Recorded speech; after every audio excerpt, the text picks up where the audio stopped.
Good morning, नमस्कार, आदाब, सत श्री अकाल दोस्तों। ये है आपका अपना प्रिय डॉक्टर आदि कश्यप मुंबई शब्बानुस आपके लिए लेकर आया जापान का टूटा हुआ कटोरा, एपिसोड नंबर 2279, पॉजिटिव कर्मा।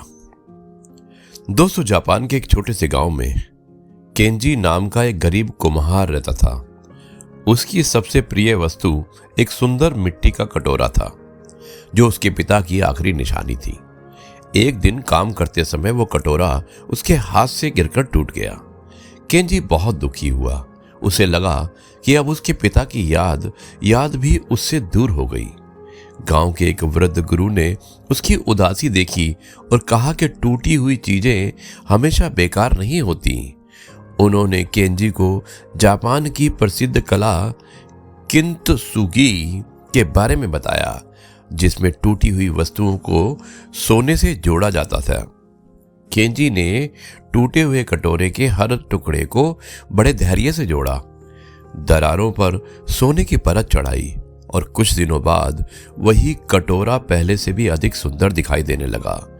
गांव वाले उसे देखने आने लगे और एक दिन एक युवा लड़का उसके पास आया और बोला, मेरी जिंदगी भी इन दरारों जैसी है, मैं कई बार असफल हुआ हूं। केंजी मुस्कुराया और कटोरा दिखाकर बोला, दरारें कमजोरी नहीं है, अनुभव की पहचान होती है। यदि हम टूटने के बाद फिर खड़े हो जाएं, तो हम पहले से अधिक मजबूत और मूल्यवान बन जाते हैं। उस लड़के ने हार मानने का विचार छोड़ दिया और धीरे धीरे उसकी मेहनत की और अपने सपनों को पूरा किया। वर्षों बाद उसने स्वीकार किया कि उसकी सफलता की शुरुआत उसी टूटे हुए कटोरे की कहानी से हुई थी।